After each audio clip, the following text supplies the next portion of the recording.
The reasons to invest in Portugal have not changed for the last years, and the same reasons why people were investing strongly in Portugal before COVID are still there and remain.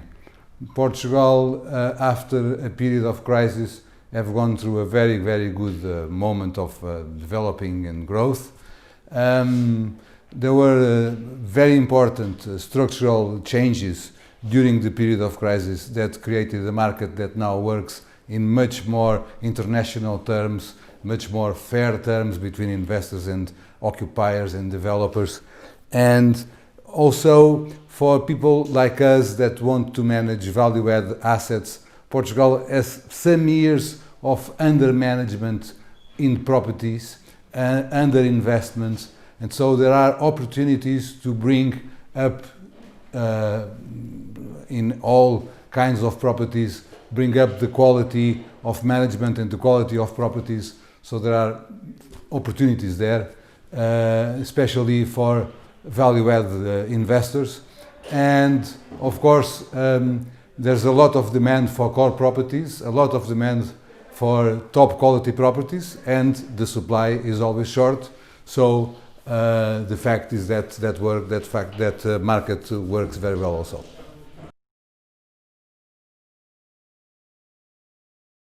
Well, that's investment opportunities are everywhere.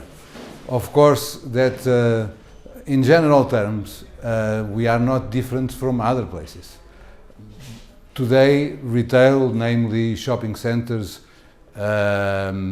is more or less seen as a toxic product and condemned due to a change in the way people behave, people work, people buy, the change in e-commerce taking over a space that they took some time for them to take over that space. But of course, there are investors very keen to buy retail because they see that there are very good opportunities. Today, office market for me is very, very interesting. I think that despite the fact that in Europe people is concerned that the office are not going to be the same after the pandemic, and that the use of space is going to be different and people is going to work at home, I believe that the office market in Lisbon is not suffering that same kind of problem.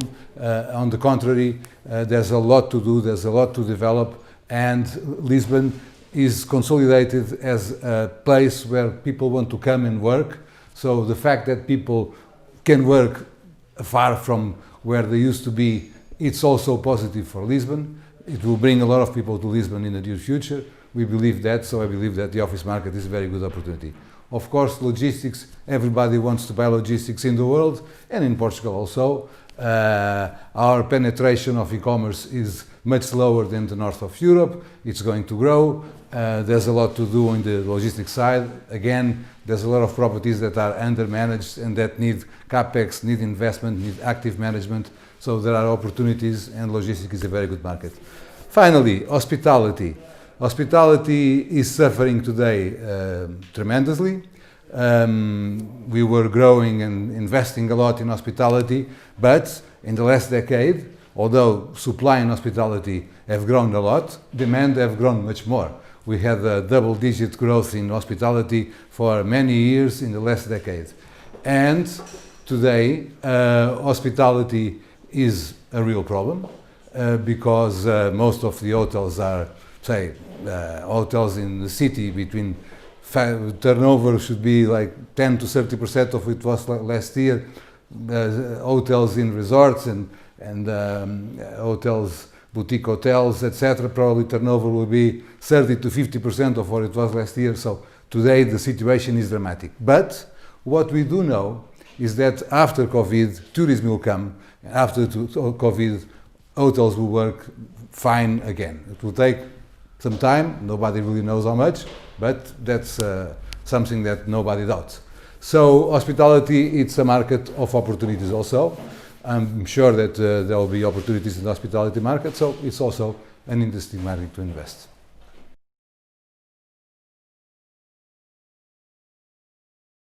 Build to rent. Well, that's another subject that we could speak a lot. It is something in Europe very, very, very well seen, and investors, the most institutional investors, like to buy buildings that are rented. There's a lot of tenants in a building, so risk apparently is low.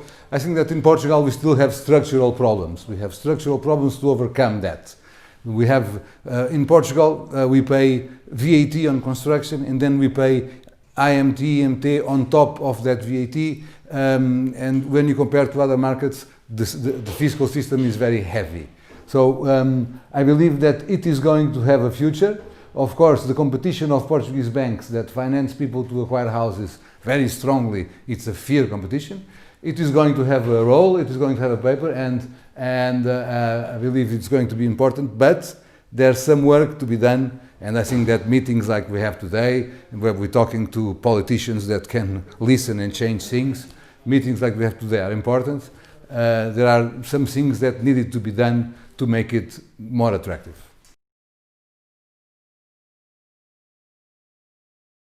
Yes, undoubtedly. I think that we are all more conscious of the need of sustainability.